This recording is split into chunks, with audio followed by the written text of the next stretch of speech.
We're going to continue our discussion on anticipatory grief, and we're going to cover three topics.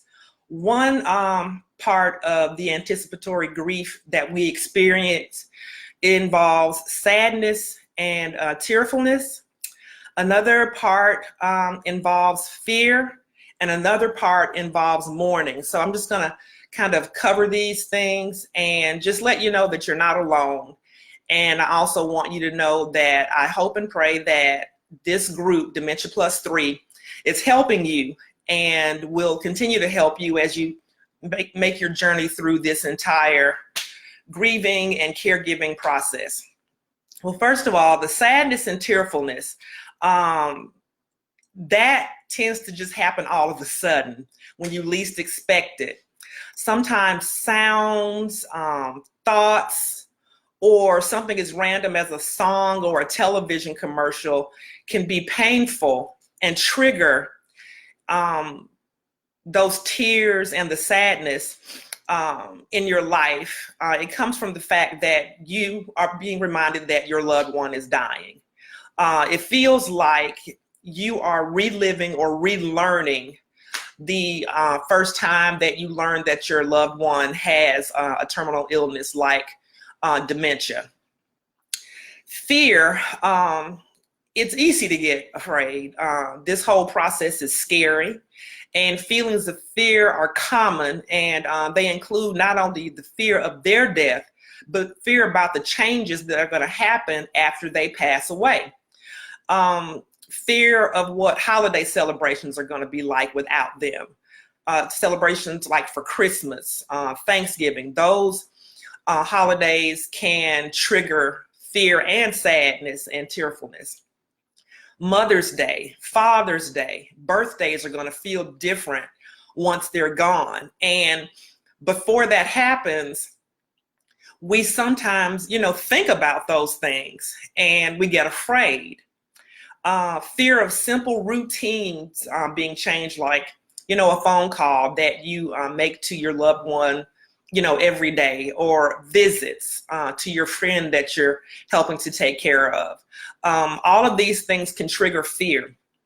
And as you're going through this process, you are going to mourn. You're going to grieve over the changes in your loved one's personality or appearance. Someone who was once cheerful and kind may become grumpy and mean-spirited, and that's just not who they are. But that may happen as the disease progresses. And sometimes the reverse happens. Someone who was very critical and mean-spirited turns into someone who's really sweet and loving and caring. A loved one who once was very meticulous about what they wore turns into someone who wants to wear the same thing every day and refuses to bathe. You're mourning over those changes in who they are. And sometimes those changes can just hit you from out of nowhere. One day everything may be fine, and the next day you're dealing with someone who is just not the same person you knew growing up. All of these emotions are normal, and instead of trying to suppress your feelings, acknowledge them and talk to someone about them. Find a friend.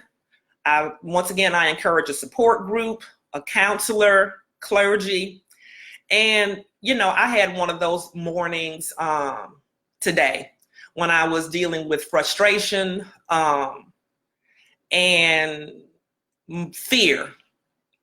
And I just had to talk to myself. I said how I felt out loud. I did not care how bad it sounded, but I had to get it out of my system. So I am a praying person, and I was very frustrated and angry. And so I was talking to God about it. I just told him plain and simple how I felt and what I didn't like about what was going on. And I do feel better. I'm not completely over it, but I do feel better. So I hope that this helps you. Please feel free to comment or post or send me a private message. And you guys take care of yourselves, okay? Bye-bye.